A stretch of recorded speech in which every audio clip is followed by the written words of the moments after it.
கீழே இறங்க. Speaker cut ஆயிருச்சுன்னா தலைவர் பேச முடியாது. அப்புறம் வணக்கம். கடலூர் மைய மாவட்டத்தின் சார்பில் நீதிவள்ளல் தலைமையில் நிர்வாகிகள் 3,33,333 ரூபாய் கட்சி நிதியாக வழங்குகிறார். அது எல்லாரும் நிர்வாகத்தில் சேர்த்து சொல்லணும். அப்படி அரங்க தமிழ் ஒளி ஏற்கனவே 2 லட்சம், இப்போது 50,000 இந்த நிகழ்ச்சிக்கான தேர்தல் நிதி. நிகழ்ச்சிக்கான நிதி யாருக்கு?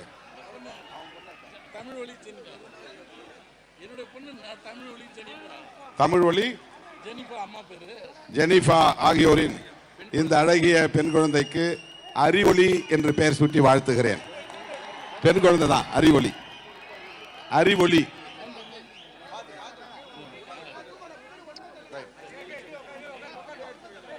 அறிவொளி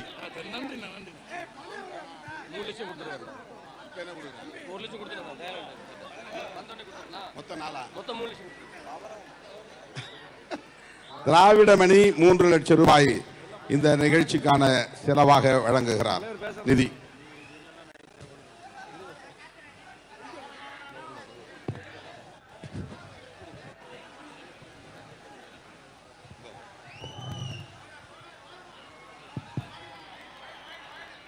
அன்பார்ந்த தோழர்களே,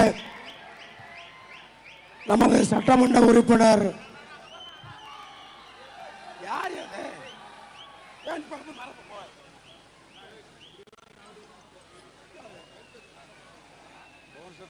அண்ணன் சிந்தனச்செல் அவர்கள் 10 லட்சமும், பனையூர் பாபு 10 லட்சம், ஆளூர் சானமாஸ் எம்எல்ஏ 3 லட்சம், SS பாலாஜி 3 லட்சம்,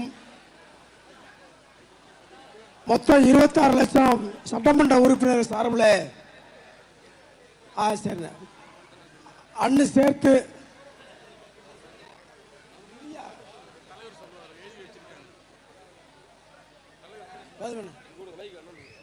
தோழர் சிந்தனை செல்வன் அவர்கள் 13 லட்சம், பனையூர் பாபு 10 லட்சம், ஆலூர் ஷானவாஸ், SS பாலாஜி தலா 5 லட்சம், வீர திராவிடமணி ஏற்கனவே 2 கொடுத்திருக்காரு 5 லட்சம் ரூபாய். நன்றி.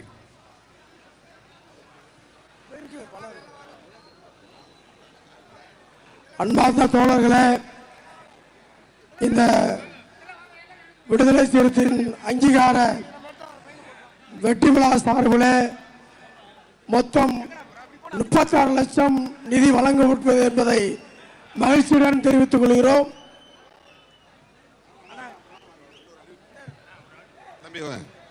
அண்ணா அண்ணா அமைச்சர் வாங்க. தோழர்களே, இந்த தேர்தலில் கடலூர் மாவட்டத்தில் மட்டும் 1 லட்சம் வாக்குகள் பெறுவோம் என்று மாண்புமிகு அமைச்சர் அண்ணன் MRK அவர்கள் அறிவித்த போது நம்முடைய இயக்க தோழர்கள் அந்த வெற்றியை ஈட்டி தருகிற போது மாண்புமிகு அண்ணன் அமைச்சர் MRK அவர்களுக்கும் இன்னொரு தொகுதி அமைச்சர் சிவசங்கர் அவர்களுக்கும் விடுதலை சிறுத்தைகளின் சார்பில் அன்பு கொடையாக 1 சவரன் கணையாழி அணிவிப்பது என்று தோழர்கள் வாக்குறுதி அளித்தார்கள். அன்பு கணையாழி, தங்க கணையாழி. அந்த மகிழ்ச்சியை வெளிப்படுத்தும் வகையில் இப்போது மாண்புமிகு அமைச்சர் அவர்களுக்கு அண்ணன் KS அழகிரி அவர்கள் இந்த 1 சவரன் தங்க கணையாழியை அணிவிப்பார் விடுதலை சிறுத்தைகளின் சார்பில். தலை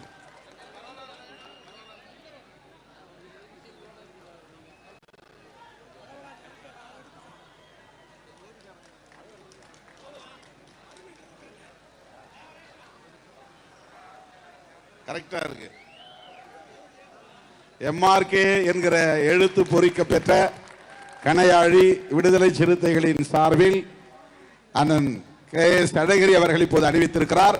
அனைவரும் கைகளை தட்டி நம்முடைய மகிழ்ச்சியை, ஆரவாரத்தை வெளிப்படுத்துமாறு கேட்டுக்கொள்கிறேன். இந்த மேடையில் சிவசங்கர் அவர்கள் இல்லை, அவரை நேரிலே சந்தித்து அந்த கணையாழி அணிவிக்கப்படும் என்பதை மகிழ்ச்சியோடு தெரிவித்துக் கொள்கிறோம். ரொம்ப நன்றி.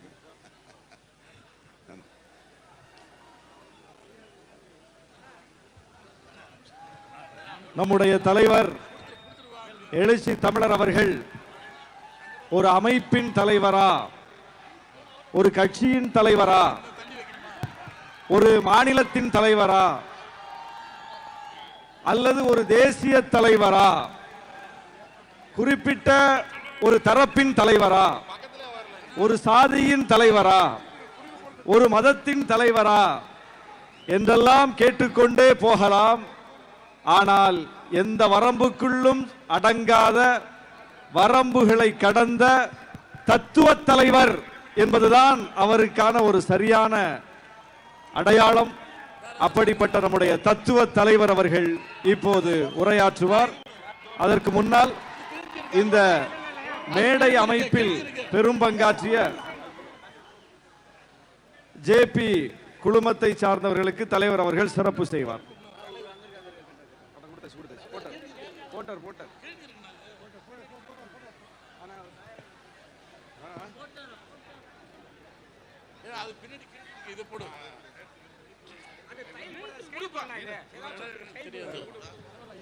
நம்முடைய அன்புக்குரிய அண்ணன் தயாளன் அவர்கள் சிறப்பு செய்கிறார்கள்.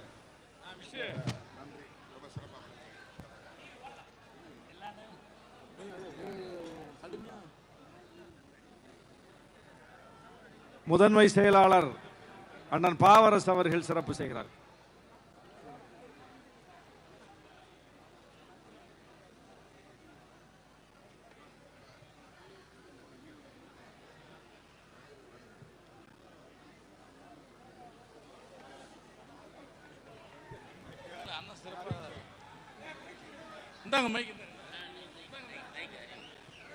இந்த மாநாடு சிறப்பாக இருந்து தலைமை முகாம் சார்பில் பணியாற்றிய அண்ணன் தயாளன் அவர்களுக்கு எழுச்சி தமிழர் சிறப்பு செய்கிறார்கள்.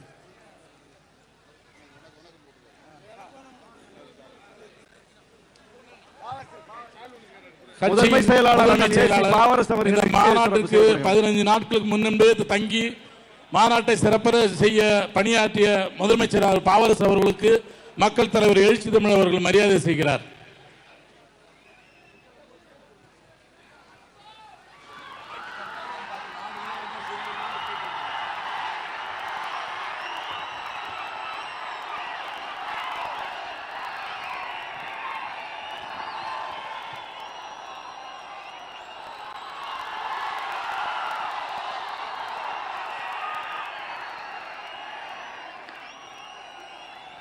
வரலாற்று சிறப்பு வாய்ந்த தேர்தல் அங்கீகார வெற்றி விழாவை தலைமை வகித்து நெறிப்படுத்திக் கொண்டிருக்கிற கட்சியின் பொதுச் செயலாளர் சட்டமன்ற உறுப்பினர் தோழர் சிந்தனை செல்வன் அவர்களே, இதனை முன்னிலை வகித்து சிறப்புரை ஆற்றி அமர்ந்திருக்கிற கட்சியின் பொதுச் செயலாளர் நாடாளுமன்ற உறுப்பினர் தோழர் முனைவர் ரவிக்குமார் அவர்களே, கட்சியின் முதன்மை செயலாளர் தம்பி பாவரசு அவர்களே, துணை பொதுச் செயலாளர் சட்டமன்ற உறுப்பினர் தம்பி SS பாலாஜி அவர்களே, ஊடக பிரிவின் முதன்மை செயலாளர் சட்டமன்ற உறுப்பினர் பனையூர் பாபு அவர்களே, இந்நிகழ்வை தொகுத்து நெறிப்படுத்திக் கொண்டிருக்கிற சட்டமன்ற உறுப்பினரும் கட்சியின் துணை பொதுச் செயலாளருமான ஆலூர் ஷானவாஸ் அவர்களே, மாவட்ட செயலாளர்களின் சார்பில் அனைவரையும் வரவேற்று உரையாற்றி அமர்ந்திருக்கிற அரங்க தமிழ் ஒளி அவர்களே, இந்த விழாவை வெற்றிகரமாக ஒருங்கிணைத்திருக்கிற சிதம்பரம் நாடாளுமன்ற தொகுதிக்குட்பட்ட மாவட்ட செயலாளர்கள் LK மணவாளன், அறிவுடை நம்பி, வீர திராவிடமணி, பாரா நீதிவள்ளல், மு செந்தில், இரா கதிர்வளவன், அங்கனூர் சிவக்குமார், ஆ கலையரசன், வழக்குரைஞர் ரத்தினவேல் ஆகிய தோழர்களே, இந்த நிகழ்வில் நம்முடைய அழைப்பை ஏற்று வருகை தந்து இந்த நிகழ்வுக்கு சிறப்பு சேர்த்திருக்கிற, பெருமை சேர்த்திருக்கிற, பானை சின்னம் கண்ட மாண்புமிகு அமைச்சர் அண்ணன் MRK பன்னீர்செல்வம் அவர்களே,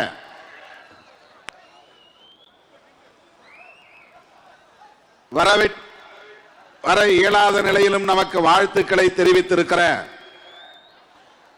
அரியலூர், பெரம்பலூர் பகுதிகளில் தேர்தல் பணி பொறுப்பேற்று பணியாற்றிய மாண்புமிகு அமைச்சர் SS சிவசங்கர் அவர்களே,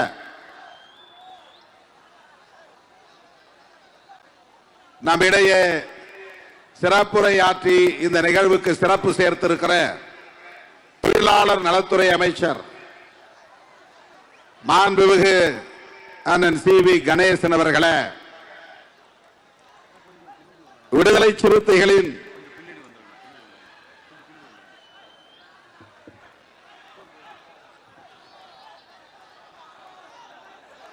தம்பி அப்படியே அமைதியா இருங்க, அப்படியே இருங்க, உள்ள வர வேண்டாம், உள்ள வர வேண்டாம் தயவுசெய்து. இவ்வளவு நேரம் கட்டுப்பாடு காத்ததை போல் இன்னும் ஒரு 10 நிமிஷம் கட்டுப்பாடு காக்க வேண்டாம். அப்படியே நில்லுங்க. பவுன்சர்களுக்கு நீங்க ஒத்துழைப்பு தரணும், உள்ள வேண்டாம், அதோடு அப்படியே நில்லுங்க. அதோடு உங்களுடைய உணர்ச்சி பிரவாகத்திற்கு நன்றி.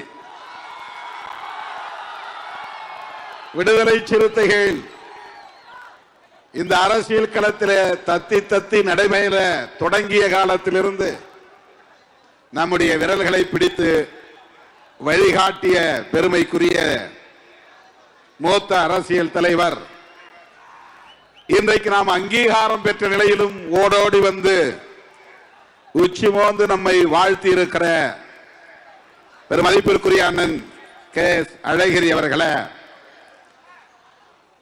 உரையாற்றி விடைபெற்று சென்றிருக்கிற இடதுசாரிகளோடு எப்போதும் இணைந்தே பயணிக்க வேண்டும் விடுதலை சிறுத்தைகள் என்று தமது விருப்பத்தை வாழ்த்துறையாக வழங்கி விடைபெற்று சென்றிருக்கிற தோழர் K பாலகிருஷ்ணன் அவர்களே, பேராசிரியர் KM காதர் மொய்தீன் அவர்களின் சார்பாக இங்கே வருகை தந்து நம் இடத்திலே உரையாற்றி அமர்ந்திருக்கிற தோழர் அப்துல் ரஹ்மான் அவர்களே, அன்பு இளவல்தி வேல்முருகன் அவர்களின் சார்பாக இங்கே வருகை தந்து நம்மிடையே உணர்ச்சி மிகு உரையாற்றி அமர்ந்திருக்கிற அருமை சகோதரர் கனல் உ கண்ணன் அவர்களே, தம்பி ஷானவாஸ் அவர்கள் சொன்னதை போல நம்மோடு தொடர்ந்து பயணிக்கிற, நம்மை போல் ஒரே களத்தில் பணியாற்றுகிற மனிதநேய மக்கள் கட்சியின் தலைவர் பெருமதிப்பிற்குரிய அண்ணன் பேராசிரியர் ஜவாஹிருல்லா அவர்களே, வைகோவின் போர்வாளாய் இன்று களத்திலே நின்று கருத்தியல் அடிப்படையில் இயங்கிக் கொண்டிருக்கிற தோழர், உரையாற்றி விடைபெற்று சென்றிருக்கிற மறுமலர்ச்சி திராவிட முன்னேற்ற கழகத்தின் பொருளாளர் செந்தில் அதிபன் அவர்களே, CPI கட்சியின் சார்பில் சிறப்புரை வழங்கி அமர்ந்திருக்கிற அக்கட்சியின் மாநில நிர்வாக குழு உறுப்பினர் தோழர் மணிவாசகம் அவர்களே, தமிழ்நாடு ஜமாத்துல் உலமா சபையின் தலைவர் மதிப்பிற்குரிய PA காஜா மொயினுத்தீன் பாக்கவி அவர்களே, மற்றும் இந்த நிகழ்வில் பங்கேற்று இதனை சிறப்பித்துக் கொண்டிருக்கிற மாநில மண்டல பொறுப்பாளர்களே, உள்ளாட்சி பிரதிநிதிகளே, மாவட்ட ஒன்றிய நகர நிர்வாகிகளே, கண்ணுக்கு எட்டிய தூரம் வரையில் கடலென திரண்டிருக்கிற என் உயிரின் உயிரான விடுதலை சிறுத்தைகளே, உங்கள் அனைவருக்கும் என்னுடைய பணிவார்ந்த வணக்கத்தை தெரிவித்துக் கொள்கிறேன். இந்த துண்டறிக்கையில் வெளிச்சம் இல்லையா? அப்ப அங்கே இருந்து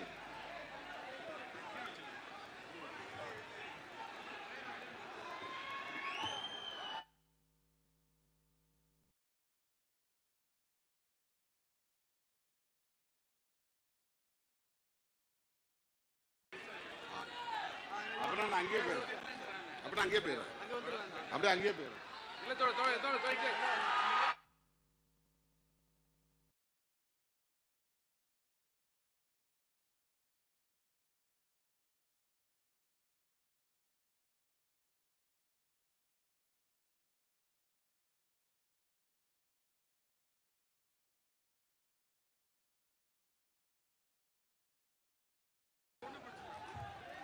தோழர்களே, இந்த மைக் இன்னும் கொஞ்சம் சவுண்ட் அட்ஜஸ்ட் பண்ணுங்க. நீங்க யாரும் பின்னால் நிற்காதீங்க, போங்க, போய் உட்காருங்க ப்ளீஸ். நீங்க பின்னால் நின்னா எனக்கு பேச்சு வராது, போய் உட்காருங்க. இன்னும் சவுண்ட் கொடுங்க. ஹலோ ஹலோ, கேக்குதா? கடைசியா கேக்குதா? பேசுறது கடைசியா கேக்குதா? இந்த துண்டறிக்கையில் மொத்தம் 275 பெயர்கள் இருக்கின்றன. உட்கார்ந்து இந்த நேரத்தில் படிச்சு பார்த்தேன், எண்ணி பார்த்தேன். 275 பெயர்களையும் தனித்தனியே விழிக்க வேண்டும் என்ற ஆசைதான். ஆனால் விடிந்து போய்விடும். 5 மணிக்கு வந்தவர்கள் இருக்கிறீர்கள், 6 மணிக்கு வந்தவர்கள் இருக்கிறீர்கள். கணக்கு பார்த்தால் ஏறத்தாழ 4.5 மணி நேரம் 5.5 மணி நேரமாக இங்கே அமர்ந்திருக்கிறீர்கள். ஒரு ஆள் கூட கலையல. அதிலும் என் தம்பிகள் கால் கெடுக்க நிற்கிறார்கள், இருக்கைகள் இல்லாமல் இங்கே நிற்கிறார்கள். கால் கெடுக்க 5.5 மணி நேரமாக நிற்கிற உங்களுக்கு என்னுடைய நன்றியை தெரிவித்துக் கொள்கிறேன். இந்த மேடையில் நிற்கிறவங்களுக்கு நன்றி கிடையாது. அவங்க என் பேச்சை மீறி அடங்க மறுத்து மேடை ஒழுங்கை காக்க தவறி இருக்கிறார்கள். ஆனால் நீங்கள் கிழித்த கோட்டை தாண்டாமல் அந்த வரம்புக்குள்ளே நின்று 5.5 மணி நேரமாக இருக்கைகளில் அமர்ந்து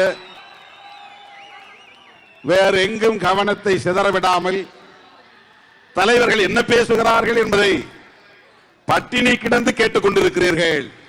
இப்படி ஒரு இயக்கம் இந்தியாவில் விடுதலை சிறுத்தைகள் கட்சி தான் என்று சொல்லக்கூடிய வகையில்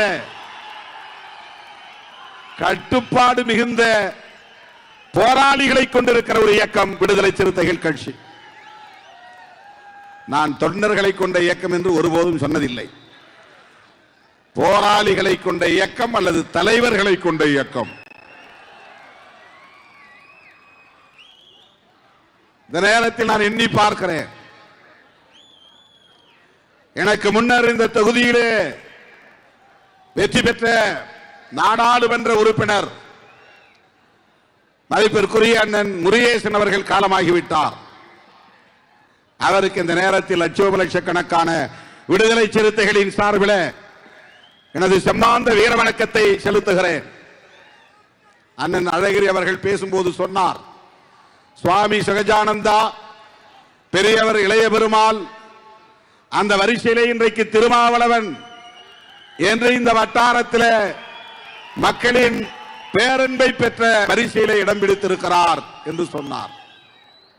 அதற்கு முன்னால் முருகேசன் அவர்கள் இருந்திருக்கிறார், வள்ளல் பெருமான் அவர்கள் இருந்திருக்கிறார், தலித் எழில்மலை அவர்கள் இருந்திருக்கிறார். அவர்களில் இன்றைக்கு முருகேசன், வள்ளல் பெருமான், தலித் எழில்மலை ஆகியோர் நம்மிடையே இல்லை. இவர்களை எல்லாம் தேர்வு செய்த தொகுதி திருமாவளவனையும் தேர்ந்தெடுத்திருக்கிறது. திராவிட முன்னேற்ற கழகத்தின் தளபதிகள் அண்ணன் தளபதி அவர்களின் போர்படை தளபதிகள் அண்ணன் எம்.ஆர்.கே. பன்னீர்செல்வம் அவர்களும் அண்ணன் சிவசங்கர் அவர்களும் நம்மோடு களத்தில் நின்று வசைமொழிகளை எல்லாம் தாங்கிக் கொண்டு விமர்சனங்களை எல்லாம் பொறுத்துக் கொண்டு இடர்பாடுகளை எல்லாம் கடந்து பொருளாதார நெருக்கடிகளையும் சுமந்து வெற்றி ஒன்றே இலக்கு என்று எண்ணி பாராட்டியதன் விளைவாக என் உயிரின் உயிரான விடுதலை சிறுத்தைகள் அவர்களோடு இணைந்து பணியாற்றியதன் விளைவாக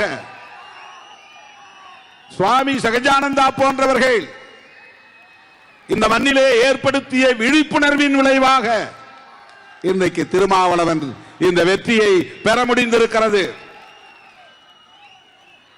தேர்தல் ஆணையம் இந்த கட்சியை ஒரு மாநில கட்சியாக அங்கீகரித்து ஆணை பிறப்பித்தவுடன் அறிவிப்பு செய்தவுடன் செய்தியாளர்களை சந்தித்த போது நான் சொன்னேன், இந்த வெற்றியை சிதம்பரம் நாடாளுமன்ற தொகுதி தோழர்களுக்கு நான் காணிக்கையாக்குகிறேன்.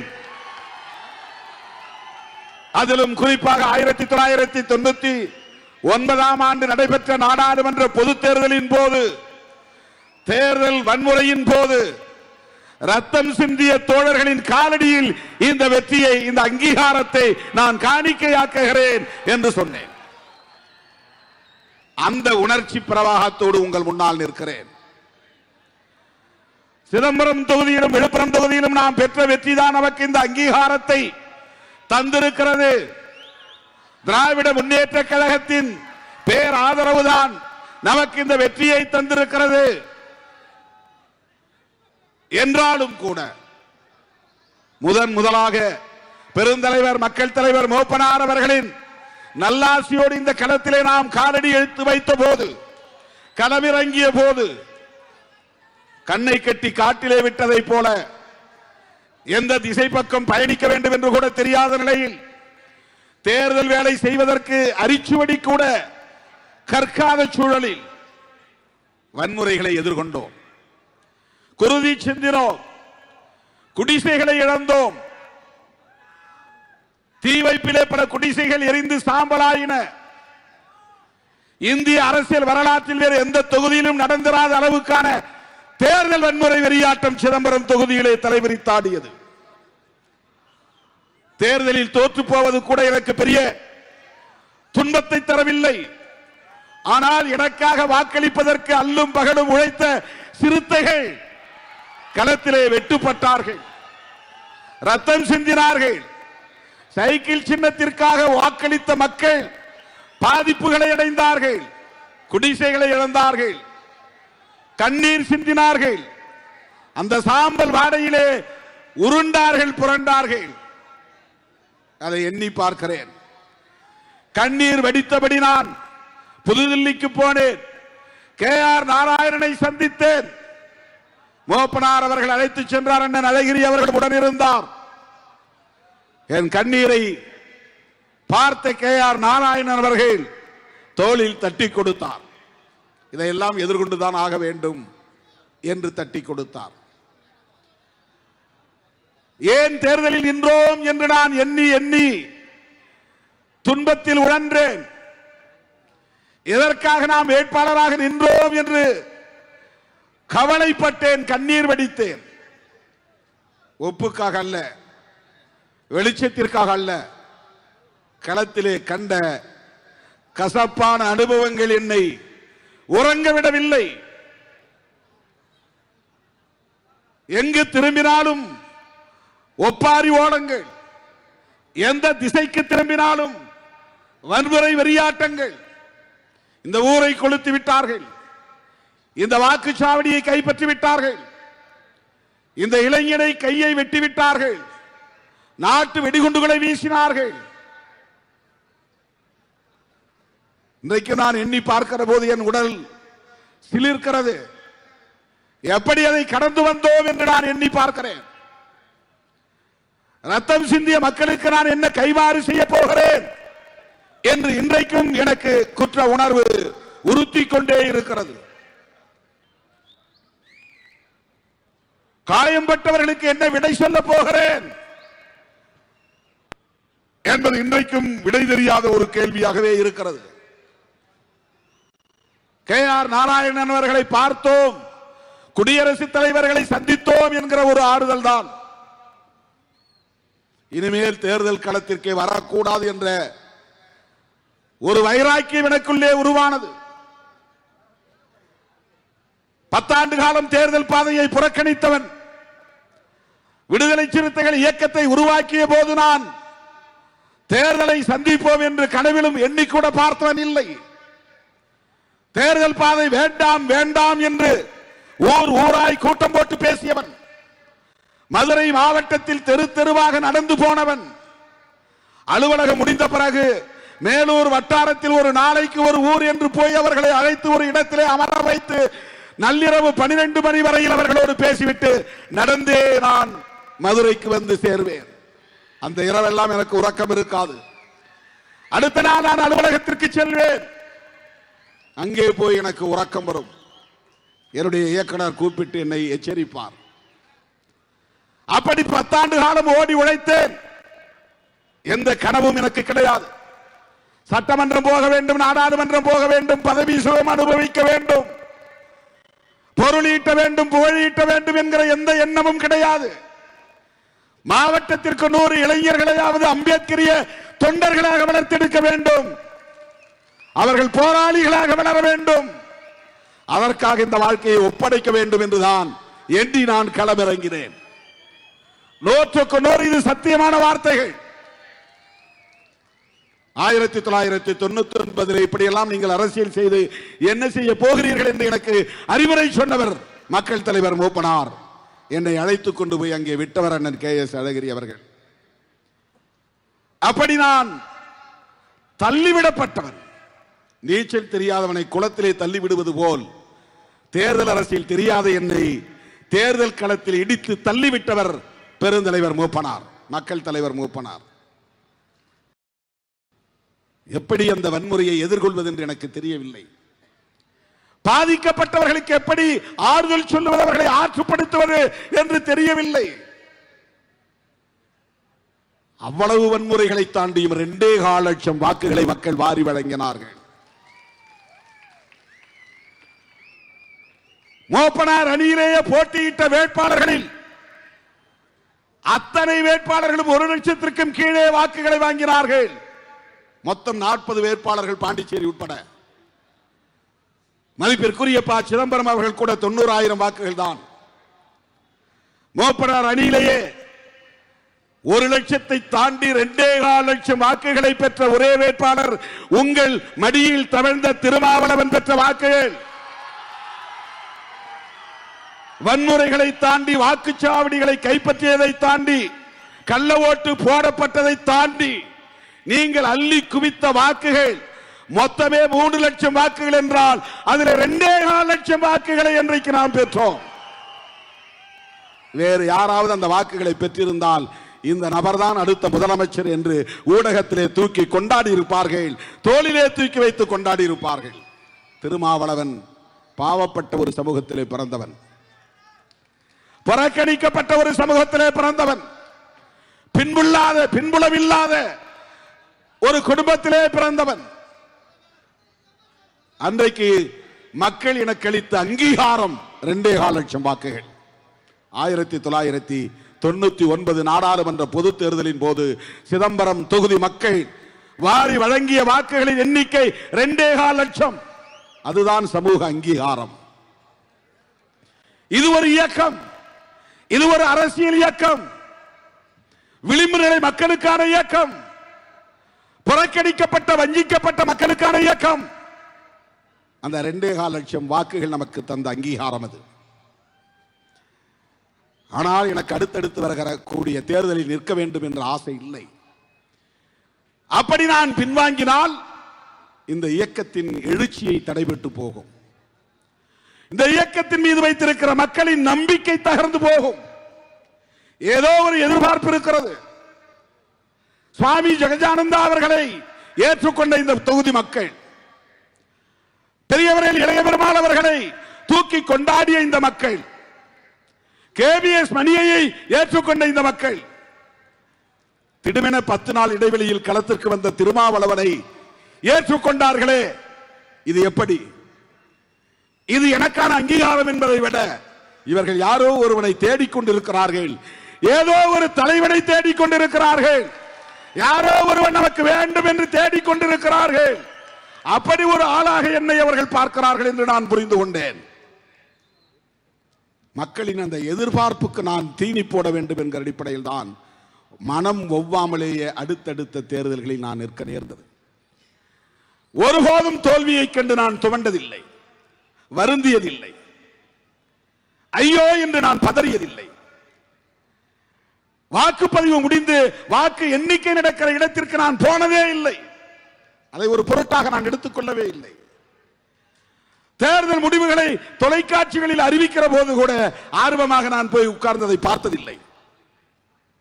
தம்பிகளாக பார்த்து வந்து சொன்னால் உண்டு, அவ்வளவுதான். எனக்கு அதில் ஆர்வம் கிடையாது. அப்படித்தான் இருந்தேன். ஆனால் சிதம்பரம் நாடாளுமன்ற தொகுதியை சார்ந்த மக்கள் என்ன எதிர்பார்க்கிறார்கள்? எதுவுமே நான் செய்யவில்லையே.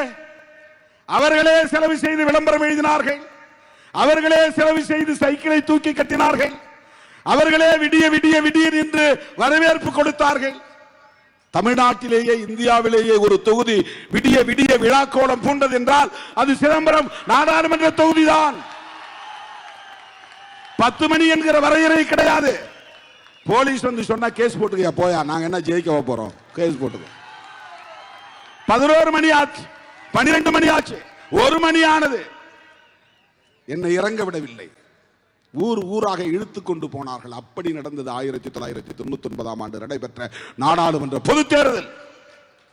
ஒரு விழாக்கோலமாக இருந்தது, பிறகு போர்க்களமாக மாறியது, அதுவே சமூக அங்கீகாரமாக மாறியது. அதனால்தான் சிதம்பரம் தொகுதி கடலூர் மாவட்டம் சிறுத்தைகளின் தாய்மடி என்று நான் திரும்ப திரும்ப சொல்லுகிறேன். இன்றைக்கு ஒரு மாவட்டத்தில் இருந்து மட்டும் இவ்வளவு பேர் திரண்டு வந்திருக்கிறீர்கள்.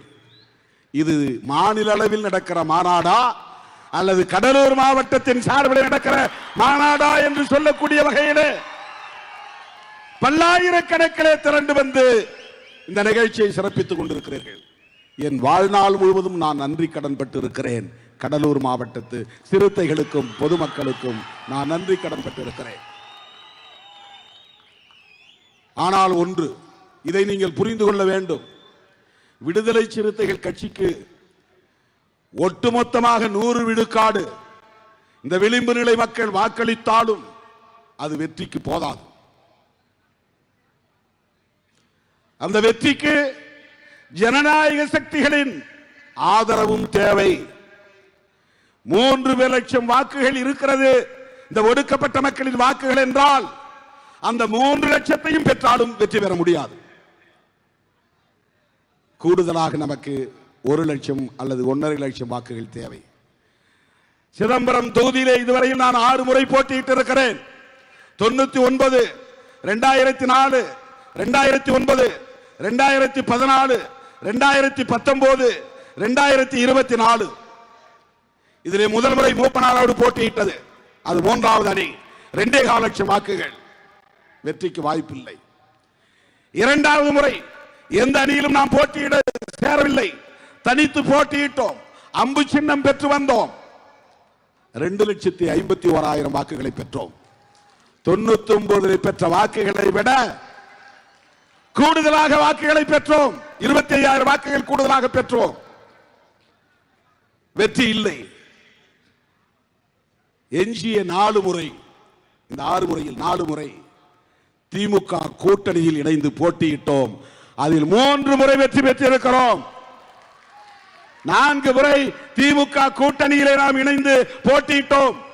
2009, 2014, 2019, 2024. அதுல 2014 மட்டும்தான் திமுக கூட்டணி தோல்வி அடைந்தது. நாமும் தோற்றோம். 3 முறை இன்றைக்கு நாடாளுமன்றத்தில் அடியெடுத்து வைத்திருக்கிறோம் என்றால் திராவிட முன்னேற்ற கழகத்தின் நல்லாதரவின் அடிப்படையில் தான் கடந்த தேர்தலில் அண்ணன் தளபதி ஸ்டாலின் அவர்கள் இதே பகுதியில் பேசுகிற போது சொன்னார், ஒரு சிறுத்தையை வெற்றி பெற வைப்பதற்காக 2 சிங்கங்களை களத்தில் இறக்கி இருக்கிறேன்.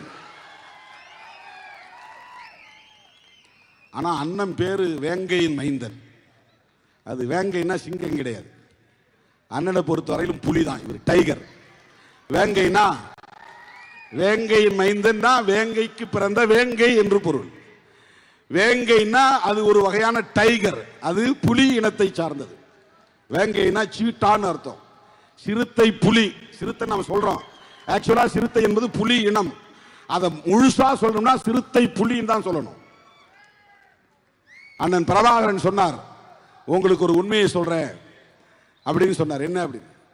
இந்த புலி படைக்குள்ளேயே ஒரு சிறுத்தை படையணி வச்சிருக்கிறேன், அது உங்க நினைவாதான் நான் வச்சிருக்கிறேன் சொன்னார். இது மற்றவங்க மாதிரி உடான்ஸ் கிடையாது, பீலா கிடையாது. இது 100க்கு 100 உண்மையான வார்த்தை. அண்ணன் அவர்கள் என்னை பக்கத்திலே வைத்துக் கொண்டு சொன்னார், புலி படையிலே ஒரு சிறுத்தை அணியை நான் வைத்திருக்கிறேன். அது உங்களை ஞாபகப்படுத்தக்கூடிய வகையில் தான். கிளாஸ் எடுக்கும் போதே உங்களை சொல்லி நான் பலமுறை பேசியிருக்கிறேன், அவர் என்கிட்ட சொல்லியிருக்கிறார். அந்த சிறுத்தை புலியை சீட்டான்னு சொல்லலாம், பேந்தர்னு சொல்லலாம். வேங்கை புலி, வேங்கைன்னா வேங்கை புலி. அந்த வகையில் பார்த்தா அவர் நம்ம இனத்தோடு தான் வருகிறார். சிறுத்தை புலி, வேங்கை புலி. அண்ணன் ஸ்டாலின் அவர்கள் அரியலூர் அரிமா சிவசங்கர், கடலூர் வேங்கையின் மைந்தன், இந்த 2 பேரையும் திருமாவளவன் என்கிற சிறுத்தை வெற்றி பெறுவதற்காக களத்தில் நிற்கிறார்கள் என்று சொன்னார். யோசிச்சு பாருங்க, 5 லட்சம் வாக்குகள் பெற்றோம் 2019. இப்பவும் 5 லட்சம் ஓட்டு தான் வாங்கியிருக்கிறோம். அப்பவும் 5 லட்சம் ஓட்டு தான். 2019 மொத்தம் 6 தொகுதியில 5 தொகுதிகள் ஒரு தொகுதியோடு போட்டி போடுகிறது. அது என்ன தொகுதி தெரியுமா? காட்டுமன்னார்குடி. அந்த ஒரு தொகுதி தனியா நிக்குது, 5 தொகுதியும் காட்டுமன்னார்குடியோட மோதுது. மற்ற 5 தொகுதியிலும் அதிமுக அதிகமா ஓட்டு வாங்கிட்டே போறாங்க. எவ்வளவு ஒரு நாள் ஓட்டு வாங்க, என்கிட்ட நீ தோத்துதான் ஆகணும் அப்படின்னு நின்னது காட்டுமன்னார்குடி. காட்டுமன்னார்குடியில் மட்டும் நாம் பெற்ற வாக்குகள் பிற 5 தொகுதிகளிலும் நமக்கு குறைந்த வாக்குகளை ஈடு செய்து 3000 மேலே நின்றோம். அவ்வளவு வாக்குகளை அது ஈடு செய்தது. அந்த காட்டுமன்னார்குடி வேங்கையின் மைந்தன் முட்டம் இருக்கிற கிராமம், அவரின் சொந்த கிராமம். தோழர்களே, கடலூர் மாவட்டம் தாய்மடி என்று சொன்னால் காட்டுமன்னார்குடியை எப்படி சொல்லுவது? சிறுத்தைகளின் கருவறை என்றுதான் சொல்ல வேண்டும், கற்பக்கிரகம் என்றுதான் சொல்ல வேண்டும். 2019 5 லட்சம் வாக்குகள். இந்த தொகுதியில் மொத்தம் தலித்துகள் 3லிருந்து 3.5 லட்சம் வாக்குகள் இருப்பார்கள். 3.5 லட்சம் வாக்குகள். 100 விழுக்காடு 3.5 லட்சத்தையும் வாங்கினாலும் கூட வெற்றி பெற முடியாது. அப்ப வெற்றி பெறுவதற்கு கூடுதலாக 1.5 லட்சம் வாக்குகள் தேவைப்படுகின்றன. அவ்வளவு வாக்குகளையும் நமக்கு வாரி வழங்குவதற்கு யார் காரணம்? திராவிட முன்னேற்ற கழகம், அண்ணன் தளபதி மு.க. ஸ்டாலின், அவருடைய தளபதிகள் அண்ணன் எம்.ஆர்.கே. பன்னீர்செல்வம் அவர்களும் அண்ணன் எஸ்.எஸ். சிவசங்கர் அவர்களும். இந்த அரசியலை நீங்க புரிஞ்சுக்கணும். இது பாராட்டுவதற்காக சொல்லுவதல்ல, முகஸ்துதிக்காக சொல்லுவதல்ல. இந்த கணக்குகளை புரிந்து கொள்ள வேண்டும். பல பேர் திடீரென அம்பேத்கரியவாதிகள் வருவான், ஏன் இவர் திமுகவோட இருக்கிறார், ஏன் இவர் அண்ணா திமுகவோட கூட்டணி போறார், ஏன் இவர் தனிச்சு நிற்க மாட்டேங்கிறார், தனிச்சு நின்னா நாம ஆட்சியை பிடிச்சிடலாமா? அதெல்லாம் பால பாடம். அது அரசியல் அரிச்சுவடி தெரியாதவர்கள் பேசுகிற பேச்சு. அரசியல் அரிச்சுவடி தெரியாதவர்கள் பேசுகிற பேச்சு. தலித் அல்லாதவர்களின் வாக்குகளை 1.5 லட்சம் வாக்குகளை கொண்டு வந்து நம்முடைய சின்னத்திலே போட வைப்பது என்பது ஒரு போராட்டம். ஏன்னா கட்சி தொடங்கின உடனே விஜயகாந்துக்கு தமிழ்நாடு முழுக்க கிளைகளை திறக்கிறாங்க. கட்சியை தொடங்கின உடனே நண்பர் விஜய்க்கு எல்லா தரப்பிலிருந்தும் ஒரு ஆதரவு வெளிப்படுகிறது. நாம கட்சி தொடங்கின உடனே தலித் அல்லாதவர்கள் நம்ம எதிராக பார்க்கிற ஒரு உளவியல் இங்கே ஏற்கனவே கட்டமைக்கப்பட்டிருக்கிறது. திருமாவளவன் என்ன செய்தான், யாருக்கும் தீங்கு செய்தானா என்ற கேள்விக்கே இடமில்லை. திருமாவளவன் ஒரு தலித், அவ்வளவுதான். ஓட்டு போடாதே. இது இந்த தொகுதிக்கு மட்டுமல்ல, இந்தியா முழுவதும் இருக்கிற உளவியல். தலித்துகள் ஒருபோதும் சாதி பார்க்க மாட்டார்கள். தலித் அல்லாதவர்கள் எல்லாவற்றிலும் சாதி பார்த்துதான் முடிவெடுப்பார்கள், கவனமாக இருப்பார்கள். எஸ்சியா இருக்கிறவன் காங்கிரசுக்கு ஓட்டு போடுவான், இந்திரா காந்தின்னு பெயர் வைப்பான், நேருன்னு பெயர் வைப்பான், திமுகவுக்கும் வேலை செய்வான், அதிமுகவுக்கு வேலை செய்வான். யார் வேட்பாளர் என்ன சாதி பார்க்க மாட்டான். ஆனால் இந்தியா முழுவதும் எஸ்சி அல்லாத மக்களிடையே ஒரு பொது உளவியல் கட்டமைக்கப்பட்டிருக்கிறது. அதற்கு யாரும் இப்போது இருப்பவர்கள் பொறுப்பல்ல. காலம் காலமாக சனாதனம் அப்படி ஒரு உளவியலை இந்த சமூக கட்டமைப்பிலே நிறுவி இருக்கிறது. சனாதன தர்மம் அப்படி உருவாக்கி வைத்திருக்கிறது.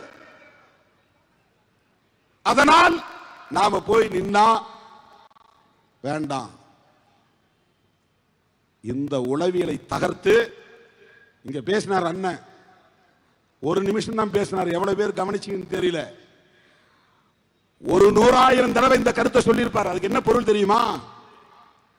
திருமாவளவன் 3 முறை வெற்றி பெற்றுட்டார். வெற்றி பெற்ற பிறகு இன்றைக்கு இந்த பகுதியில் அமைதி நிலவுகிறது. எல்லாம் சுதந்திரமா இன்னைக்கு வியாபாரம் பண்றான். காட்டுமன்னார்குடிக்கு போற கலர் கலரா லைட் எரியுது. இதெல்லாம் என்ன திருமாவளவன் போட வச்சான்? காசா கொடுத்தான் திருமாவளவன்? எப்படி அதெல்லாம் நடக்குது? ரொம்ப ஆழமான கருத்து அவர் சொல்றது என்னன்னா, விடுதலை சிறுத்தைகள் வந்தால், திருமாவளவன் வெற்றி பெற்றால் எஸ்சி மக்களை எல்லாம் வன்முறை திசைவழியிலே கொண்டு போய் விடுவார். நாள்தோறும் இங்கே சாதி சண்டை நடக்கும்.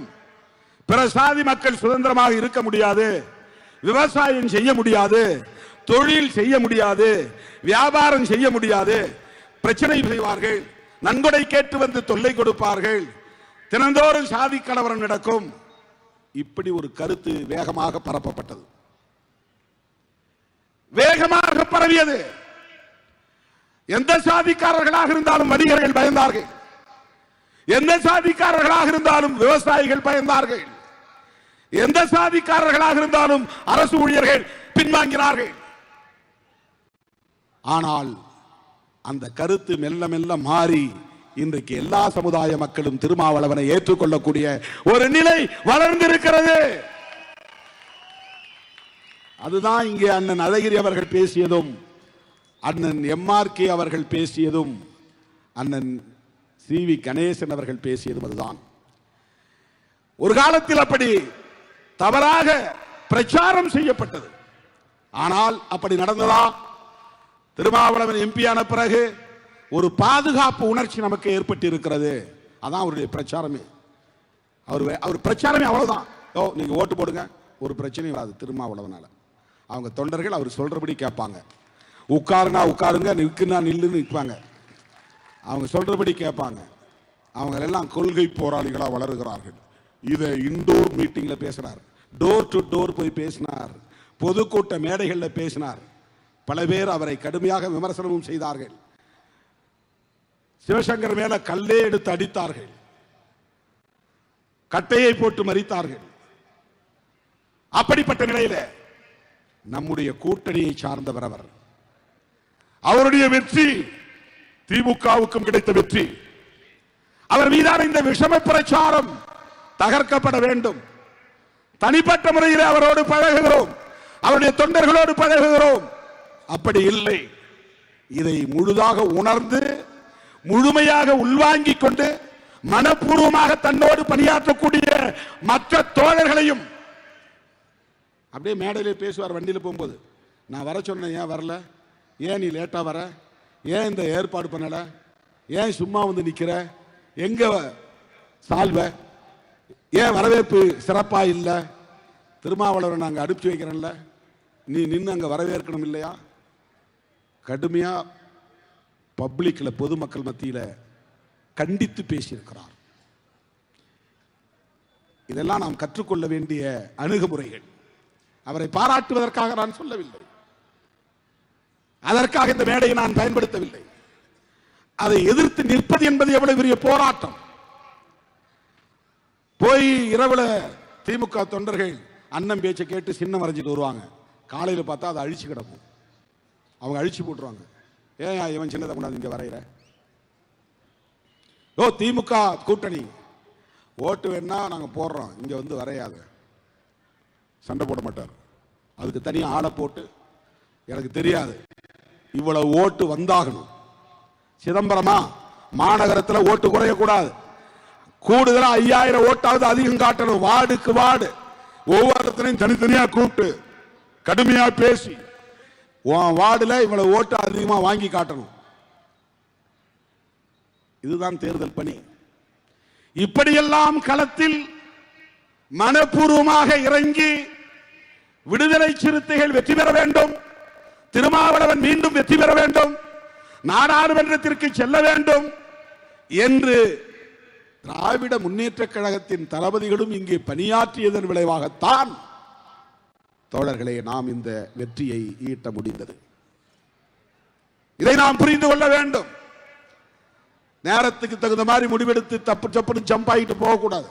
அப்படி ஒரு வெற்றி என்ன செய்ய போறோம்? நாம உடனே இந்த கூட்டணி வேண்டாம், அடுத்த கூட்டணி அங்க போனா வரலாம், இங்க போனா வரலாம். அந்த சராசரி அரசியல்வாதிகள் அல்ல சிறுத்தைகள், சராசரி அரசியல்வாதிகள் அல்ல. அப்படி இந்த களத்திலே 4 முறை திமுக கூட்டணியிலே போட்டியிட்டு 3 முறை நாம் வெற்றி பெற்றிருக்கிறோம். இதை நன்றி பெருக்கோடு இங்கே நான் பதிவு செய்ய கடமைப்பட்டு இருக்கிறேன். அண்ணன் எம்.ஆர்.கே. பன்னீர்செல்வம் அவர்களுக்கும் அமைச்சர் சிவசங்கர் அவர்களுக்கும் அவரோடு களத்தில் நின்ற திராவிட முன்னேற்ற கழக தொண்டர்களுக்கும் எல்லாவற்றுக்கும் மேலாக தளபதி மு.க. ஸ்டாலின் மாண்புமிகு முதல்வர் அவர்களுக்கும் லட்சக்கணக்கான விடுதலை சிறுத்தைகளின் சார்பில் நன்றி சொல்ல கடமைப்பட்டு இருக்கிறேன்.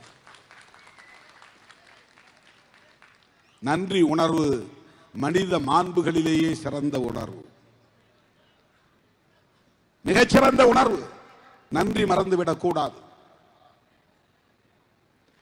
அருமை தோழர்களே, இந்த சின்னத்தை பற்றி ஆளுநர் ஷானவாஸ் சொன்னார். அண்ணன் அதை சுருக்கமா சொல்லிட்டு அப்படியே கடந்து போயிட்டார். இந்த தேர்தலில் நாங்கள் நிற்கிற போது சிந்தனை செல்வன் அவர்கள் சொன்னதை போல ஒரு ஊசலாட்டம் தோழர்கள் சொன்னாங்க. தோழர் ரவிக்குமார் அவர்களும் ஒரு முறைக்கு 2 முறை சிந்தித்து முயற்சி முடிவெடுங்கள், வேண்டுமானால் நீங்கள் விழுப்புரத்தில் நில்லுங்கள், நான் சிதம்பரத்தில் போகிறேன், தோற்றால் கூட பரவாயில்லை, நீங்கள் வெற்றி பெற்றாக வேண்டும். என்னை விழுப்புரத்தில் நிற்க சொன்னார். நான் இவங்கள்ட்ட வந்து சொல்லிட்டேன், நான் அப்படி இதெல்லாம் மாற மாட்டேன், ஜெயிக்கணுங்கிறதுக்காக உங்களை பலிக்கடாவாக்க மாட்டேன், நான் தோற்றாலும் பரவாயில்லை, நீங்கள் வெற்றி பெற வேண்டும். போன தேர்தல் அப்படிதான் அவரை வந்து நான் உதயசூரியன் சின்னத்தில் நீங்க நில்லுங்கன்னு சொன்னேன்.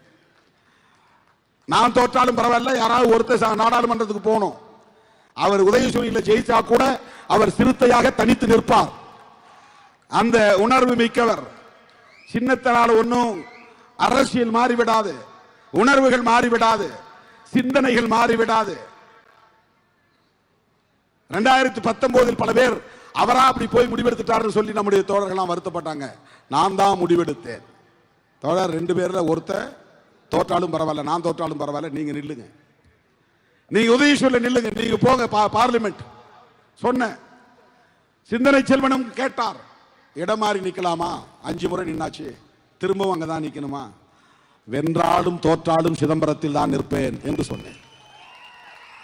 இங்க வரும்போதெல்லாம் பத்திரிகையாளர்கள் கேட்பாங்க, சார் இங்க நிற்பீங்களா நிக்க மாட்டீங்களா? ஏன் அந்த கேள்வி? இங்க தான் நிற்பேன் சொன்னேன். இவர் அண்ணனை பார்க்கும்போது அவர் தான் சொன்னார், ஏன் அதெல்லாம் ஒன்றும் மாற்று கருத்தெல்லாம் வேண்டாம், நாம பார்த்துக்கலாம் வாங்க. இப்ப என்ன சின்னம்? போய் அந்த லிஸ்ட் எடுத்துட்டு போனோம், இண்டிபெண்டன்ஸ் சிம்பிள் எடுத்துட்டு போனோம். நான் போய் அவர்கிட்ட காட்டின நாற்காலி சின்னம் நல்லா இருக்கா? நாற்காலின்னா அதிகாரத்தின் குறியீடு, அது சிறப்பா இருக்குமே, மக்கள்கிட்ட போய் ரீச் ஆகுமே அப்படின்னு நான் சொன்னேன். அவர் அமைதியா இருந்தார். அப்புறம் எனக்கு பக்கத்தில் இன்னொரு சிம்பல் தெரிஞ்சது, மேசை, டேபிள், இது கூட நல்லதா இருக்கு. இது வந்து ஸ்டேபிளா நிற்கும். டேபிள்ங்கிறது ஒரு ஸ்டேபிளா நிற்கக்கூடியது. நாற்காலி கூட எடுத்தால்னா சாஞ்சிரும். டேபிள் அவ்வளோ ஈஸியாக சாய்க்க முடியாது. அதனால மேஜை சின்னத்தை எடுத்துக்கலாமா அப்படின்னு நான் சொன்னேன். அவர் அப்படி புரட்டிட்டே வந்தவர், இதாங்க இதான் உங்க சின்னம், இதை எடுத்துங்க அப்படின்னாரு. என்னன்னு பார்த்தா பானை. பானை சின்னம் கண்டவர் அண்ணன் எம்ஆர்கே பன்னீர்செல்வம் அவர்கள். நான் தயங்கினேன், என்னன்னா பானை, அதை பானையை உடைச்சிருலாம் சொல்லுவானுங்களே அப்படின்னு சும்மா சொன்னேன். அவர் சொன்னாரு, பானை பிடிச்ச கை பாக்கியசாலின்னு சொல்லுவாங்க கிராமத்தில். இப்ப பாருங்க, அக்னி செட்டியை வரையணும்னாலும் பானையை போட்டு தான் ஆகணும். அக்னி செட்டியை வரையணும்னாலும் அவன் வரைகிறவன் அந்த தம்பி திருமாவளவனை நினைச்சிட்டு தான் பானையை போட்டு அப்புறம் அதுக்கு மேல சோலையை போடணும். தேர்தல் ஆணையம் எப்படி ஒரு இன்டர்லாக்கிங் பண்றான் பாருங்க. வன்னியர் சமூகமும் ஆதி திராவிடர் சமூகமும் ஒன்றுதான், ஒற்றுமையாக இருக்க வேண்டும். அக்னி சட்டி வன்னியர் சமூகத்துக்குரியது, பாமகவுக்குரியது அல்ல. அக்னி சட்டி வன்னியர் சமூகத்திற்குரியது, பாமகவுக்குரியது அல்ல. வன்னியர் சமூகத்திற்குரியது. அவங்க அதை கையாளுறாங்க. விடுதலை சிறுத்தைகளின் சின்னம் பானை. அது அக்னி பானை, இது அறிவு பானை. அன்ன பானை. அறிவும் வேணும், அக்னியும் வேணும். உடம்புல எப்பவும் ஒரு சூடு இருக்கணும். சூடு குறைஞ்சிடக்கூடாது. சூடு சரணை கெட்டவன் யாரும் சொல்லக்கூடாது. ஆகவே அக்னியும் வேணும், அறிவும் வேணும். இப்ப நமக்கு தேர்தல் ஆணையமே இந்த சமூகங்களுக்கு இடையில ஒரு நல்லுறவை, நல்லிணக்கத்தை உருவாக்கக்கூடிய வகையில் இவ்வளவு காலம் முதல்ல சைக்கிள்ல நின்னோம். அப்புறம் 2001 உதயசூரில் நான் முதல்ல ஜெயிச்சேன். அப்புறம் 2004 அம்பு சின்னம், 2006 மணி சின்னம், 2006 இருந்து நான் உறுதியா உடும்பு பிடியா நின்னுட்டேன். இனிமே தனி சின்னத்தில் தான் நிக்கிறது. தோத்தாலும் பரவாயில்லை. 2006 நான் திட்டக்குடி தொகுதியில் நிக்கிறதா இருந்தேன். கூட இருக்கிறவங்க விருப்பத்தை உணர்ந்து நான் என்னுடைய முடிவுகளை மாத்திக்கிறது பல முறை உண்டு. அப்படி நான் மாத்திருக்கிறேன். அப்போ தோழர் ரவிக்குமாருக்கு நான் முதல்ல சொல்லிட்டேன், உங்களுக்கு காட்டு முன்னார் குடின்னு. அதுல இருந்து நான் பின்வாங்க முடியாது. செல்வம் கேட்டார், சரி உங்களுக்கு திருப்பெரும்புதூர் இருக்க, இல்லை எனக்கு வேண்டாம், அங்கே தானே இருப்பேன். அவர்கிட்ட நான் சொல்லலை. அவர் என்ன நினைச்சு கேட்டார்னா, எனக்கு நீங்கள் மங்களூரை கொடுத்துட்டீங்கன்னா நீங்கள் காட்டு மன்னார்குடியில் போய் நில்லுங்கன்னாரு. நான் அதை ரவிக்குமாருக்கு சொல்லிட்டேன்னா அவர்கிட்ட நான் சொல்லலை. கடைசி நேரத்தில் நான் நிற்கிறதே வாபஸ் வாங்கிட்டு நீங்கள் போய் நில்லுங்க, நான் நிற்கலனா பரவாயில்ல, ரவிக்குமார் காட்டு மன்னார்குடியில் நிற்கட்டும், நீங்கள் நில்லுங்க. கடைசி நிமிடத்தில் நான் அந்த முடிவு எடுத்த யாருக்குமே தெரியாது. அப்போ நம்ம தருமபுரி கோவிந்தெல்லாம் அழுதார். அரூரில் நீங்கள் நில்லுங்க, என்னங்க நீங்களே நிற்கலன்னா நான் இப்படி. அவர் நான் நிற்கல, கட்சியை உருவாக்குனது நீங்க, கஷ்டப்படுறது நீங்க, நீங்க நில்லுங்கன்னாரு. இல்லை இல்லை நீங்கள் போங்க, உங்கள் பேரை அறிவிச்சிட்டேன், நீங்கள் போங்க. முகையோருக்கு சிந்தனை செல்வன் போங்க, சீர்காழிக்கு உஞ்சை அரசன் போங்க. அதுக்கு பிறகு அங்கேயும் இங்கேயும் கையேந்தி காசு வாங்கி அவங்களுக்கு கொண்டு போய் கொடுத்து ஊர் ஊரா பிரச்சாரம் பண்ணதில் அப்போ ரெட்டலையிலே நிற்கலாங்கிற கருத்து வந்தது. தோழர்கள்ட்ட அந்த எண்ணம் இருந்தது. எம்என் நடராஜன் என்ற வலியுறுத்தினார். ஜெயலலிதா அம்மாவும் சொன்னாங்க, ஏன் ரெட்டலையில் நிற்கக்கூடாதான்னாங்க. அவங்கள்ட்ட தெளிவாக சொன்னேன், நாங்கள் ஜெயிச்சாலும் தோத்தாலும் தனி சின்னத்திலே நிற்கிறோம். தனி சின்னத்தில் நின்று நாங்கள் ஜெயிச்சா அங்கீகாரம் பெற வாய்ப்பு இருக்கிறது. அப்போது தொடங்கிய போராட்டம். எங்க கட்சியும் அங்கீகாரம் பெற வேண்டும். ஜெயலலிதா அம்மாட்ட சொல்லும்போது சொன்னேன், உங்களால பாமகவுக்கு அங்கீகாரம் கிடைத்தது, உங்களால மதிமுகவுக்கு அங்கீகாரம் கிடைத்தது, உங்களால விடுதலை சிறுத்தைகள் கட்சிக்கும் அங்கீகாரம் கிடைக்கட்டும். அதனால எங்களுக்கு கூடுதலா சீட்டு கொடுங்க. ஒரு 7 தொகுதியில் நாங்கள் ஜெயிச்சோம்னா எங்களுக்கு அங்கீகாரம் கிடைச்சிரும். அப்படி கேட்டேன். அங்கீகாரம் வேண்டும், அதற்கு கூடுதல் இடம் வேண்டும், தனி சின்னத்தில் நிற்கிற சுதந்திரம் வேண்டும். அப்படி போராடி 10 தொகுதியை பெற்று மணி சின்னத்திலே நின்று கடலூர் மாவட்டத்தில் மட்டும் 2 தொகுதிகளில் வெற்றி பெற்றோம். மறுபடியும் கடலூர் வரலாறு, சாதனை வரலாறு. சிறுத்தைகளின் வரலாற்றில் கடலூர் மாவட்டத்திற்கு பொன்னெழுத்துக்களால் பொறிக்கப்படக்கூடிய சிறப்பிடம் உண்டு. மங்களூர் திட்டக்குடி ஜெயிச்சது, காட்டுமன்னார்குடி ஜெயிச்சது. மணி சின்னம். அப்புறம் 2009 டிஎம்கேவோட வந்துட்டோம். அப்போ கலைஞர் உதயசூரியில் நிற்க சொன்னார். நான் சொன்னேன், ஐயா நாங்கள் தனி சின்னத்திலே நிற்கிறோம், சிரமமாக இருக்குமே. பரவாயில்லைங்க ஐயா. அதுக்கப்புறம் அவர் ஒன்றும் சொல்லலை. உச்ச நீதிமன்றம் போய் வழக்கு தொடுத்து 10-15 நாள் இடைவெளியில் இருக்கும்போது ஸ்டார் சின்னம் வாங்கிட்டு வந்தோம். அதுதான் இருக்குது முன்னால ஸ்டார் சின்னம். அப்போது இனக்கொலை கொடூரமாக அங்கே முள்ளிவாய்க்காலில் நடந்து கொண்டிருந்த சூழல். பிரச்சாரம் செய்யவே மனசு இல்லை. 2 தொகுதியும் வேண்டான்னு போய் கலைஞர் நான் சரண்டர் பண்ணிட்டேன். அவர் எனக்கு அறிவுரை சொன்னார். பிரபாகரன் விவரம் தெரியாமலா களத்தில் நிற்கிறார், எப்படி இந்த போராட்டம் போய் முடியும் என்று அவருக்கு தெரியும். அந்த களத்தில் பின்வாங்காமல் போராடுகிற அந்த வீரத்தை பாருங்கள்.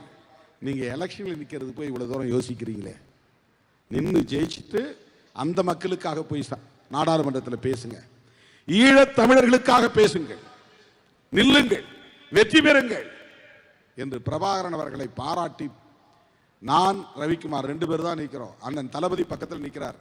அந்த கட்டில்ல உட்கார்ந்துக்கிட்டு 10 நிமிஷம் பேசினார். அண்ணன் பிரபாகரன் அவர்களின் வீர தீரத்தை பாராட்டி பேசினார். ராஜீவ் காந்தி எப்படி பிரபாகரனை பாராட்டினார் என்று எங்களிடத்தில் அன்றைக்கு சொன்னார். நான் இப்படியெல்லாம் வரலாற்றில் படித்ததும் இல்லை, கேள்விப்பட்டதும் இல்லை. என்ன வீராதி வீரனாயிருக்கிறார் பிரபாகரன் என்று ராஜீவ் காந்தியை பாராட்டினார். அப்படிப்பட்ட ஒரு வரலாற்றுக்கு சொந்தக்காரர் பிரபாகரன் என்று கலைஞர் அன்னைக்கு என்கிட்ட நான் வேண்டான்னு சரண்டர் பண்ணும்போது சொன்ன வார்த்தை. ரவிக்குமார் அதற்கு சாட்சியம் சொன்னார். அதை நான் கட்டுரையாவே எழுதியிருக்கிறேன். அப்படி அந்த தேர்தலே நாம் உதய ஸ்டாரில் நின்று ஜெயிச்சோம். 2009க்கு பிறகு 2011 திமுக கூட்டணி மெழுகுவர்த்தி சின்னம் என்று கருதுகிறேன். 2014 திமுக கூட்டணி மோதிரம் சின்னம். கலைஞர் இங்கே மேடையில் பேசினார் சிதம்பரத்தில். திருமாவளவன் வெற்றி பெற வேண்டும், அவருக்கு நான் திருமணமும் செய்து வைப்பேன், அந்த உணர்வோடு இந்த கணையாழியை அவருக்கு வெற்றி பரிசாக தாருங்கள் என்று அந்த மேடையிலே பேசினார். 2016 தனியே நிற்க வேண்டிய சூழல் வந்தது. மறுபடியும் மோதிரம் சின்னத்திலே நின்றோம். மணி சின்னம், மெழுகுவர்த்தி சின்னம், மோதிரம் சின்னம். பிறகு 2019 நான் மட்டும் பானை சின்னம். 2லும் வெற்றி பெற்றோம்.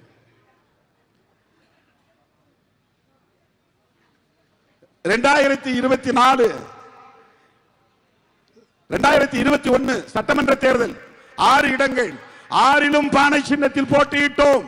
4 தொகுதிகளில் வெற்றி பெற்றோம். 2 தொகுதிகள் பொது தொகுதிகள். திருப்போரூர் பொது தொகுதி, நாகப்பட்டினம் பொது தொகுதி. தலித் அல்லாத மக்களும் சேர்ந்து வாக்களித்து விடுதலை சிறுத்தைகளுக்கு இந்த மகத்தான வெற்றியை தந்தார்கள். 4 தொகுதிகளில் பானை வென்றது. 2024 2 நாடாளுமன்ற தொகுதிகளில் பானை சின்னங்களில் போட்டியிட்டோம். 2ம் வெற்றி பெற்றது. 2 எம்பி வெற்றி பெற்றால் அங்கீகாரம், 7 எம்எல்ஏ வெற்றி பெற்றால் அங்கீகாரம். அதான் தேர்தல் ஆணையத்தின் கிரைட்டீரியா. தோழர்களே, இன்றைக்கு ஒரு மாநில கட்சியாக நம்மை தேர்தல் ஆணையம் அங்கீகரித்திருக்கிறது. இந்த அங்கீகாரத்திற்கு இவ்வளவு நீண்ட நெடிய போராட்டம். அந்த போராட்டத்தில் நமக்கு துணை நின்றவர்கள் மேடையில் அமர்ந்திருக்கிறார்கள். திராவிட முன்னேற்ற கழகத்தின் தலைவர்கள், காங்கிரஸ் பேர் இயக்கத்தின் தலைவர்கள், இடதுசாரிகளின் தலைவர்கள், இஸ்லாமிய கட்சிகளின் தலைவர்கள், வேல்முருகன் அவர்களின் தலைமையிலான கட்சி, இவ்வளவு பேரும் இணைந்து நமக்கு நல்லாதரவு வழங்கியது அடிப்படையில் தான் நாம் இன்றைக்கு ஒரு மாநில கட்சியாக அங்கீகாரம் பெற்றிருக்கிறோம். இது சாதாரணமான வெற்றி அல்ல, ஒரு மகத்தான வெற்றி. இதை தக்க வைத்துக் கொள்ள வேண்டுமா வேண்டாமா? உங்களை பார்த்து கேட்கிறேன். இந்த வெற்றியை தக்க வைத்துக் கொள்ள வேண்டுமா வேண்டாமா? இந்த சின்னத்தை தக்க வைத்துக் கொள்ள வேண்டுமா வேண்டாமா? ஒவ்வொரு எலெக்ஷன்லயும் ஓட்டு பர்சன்டேஜ் காட்டணும். அப்பதான் அந்த சின்னத்தை தொடர்ந்து கொடுப்பாங்க. அந்த வெற்றி இல்லைன்னா சின்னம் பறி போயிடும். சின்னம் பறி போயிடும். முன்னெல்லாம் ஒரு தடவை கொடுத்துட்டா ஒன்ஸ் அலாட்டட் அவ்வளவுதான். இப்போ ஒவ்வொரு முறையும் அந்த மாநிலத்தில் உள்ள வாக்காளர்களின் மொத்த தொகைக்கு ஏற்ப, வாக்கு பதிவாகக்கூடிய வாக்காளர்களின் எண்ணிக்கைக்கு ஏற்ப இத்தனை சதவீதம் வாக்குகள் பெற வேண்டும் என்ற ஒரு வரையறை இருக்கிறது. அல்லது இத்தனை இடங்களில் வெற்றி பெற வேண்டும் ஒரு வரையறை இருக்கிறது. அல்லது இத்தனை நாடாளுமன்ற தொகுதிகளில் வெற்றி பெற வேண்டும் ஒரு வரையறை இருக்கிறது. அதில் தொடர்ந்து நாம் அந்த வரையறைகளை நிறைவு செய்யவில்லை என்றால் ரெகக்னிஷன் போயிடும், மாநில கட்சி என்கிற அங்கீகாரம் போயிடும். மாநில கட்சி என்கிற அங்கீகாரத்தை பெறுவது என்பது எல்லா தரப்பு மக்களும் விடுதலை சிறுத்தைகள் கட்சியை ஒரு அரசியல் கட்சியாக ஏற்றுக்கொண்டது என்று பொருள். ஒரு சாதி சங்கமாக பார்க்கவில்லை, குறிப்பிட்ட சமூகத்தினருக்கு எதிரான இயக்கம் என்று பார்க்கவில்லை. எல்லா சமூகத்தை சார்ந்த ஜனநாயக சக்திகள் நம்மை ஏற்றுக்கொண்டார்கள் என்று பொருள். எனது அருமை தோழர்களே, ஒன்றை சொல்லி நான் நிறைவு செய்ய விரும்புகிறேன். அப்படிப்பட்ட ஒரு அங்கீகாரத்தை நாம் யாரோடு களத்தில் நின்று கைகோர்த்து வென்றெடுத்தோமோ அவர்களோடு தொடர்ந்து பயணிக்க வேண்டியதும் ஒரு வரலாற்று கடமை. கொள்கை அடிப்படையில் முடிவுகளை எடுத்து நம்முடைய நம்பகத்தன்மையை தக்க வைத்துக் கொள்ள வேண்டும். ஆங்கிலத்தில் கிரெடிபிலிட்டி என்று சொல்வார்கள். அந்த ஜமாத்துல் உலமா சபையின் தலைவர் சொன்னார், நான் ஒரு வார்த்தையில திருமாவளவனை பற்றி சொல்றேன், திருமாவளவன் நல்லவர் என்று சொன்னார். அதை சொல்லிட்டு சொன்னார், எல்லா சமூகத்தினரின் நம்பகத்தன்மையை பெற்றிருக்கிறார். அதே போல அண்ணன்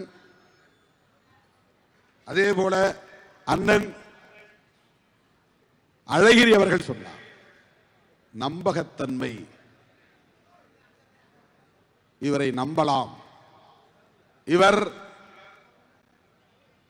தன்னுடைய நலனை முன்னிறுத்தி கூட்டணிக்கு எதிராக போய்விட மாட்டார் என்று நம்பலாம். அதை கடந்த காலங்களில் நாம் நிரூபித்து காட்டியிருக்கிறோம்.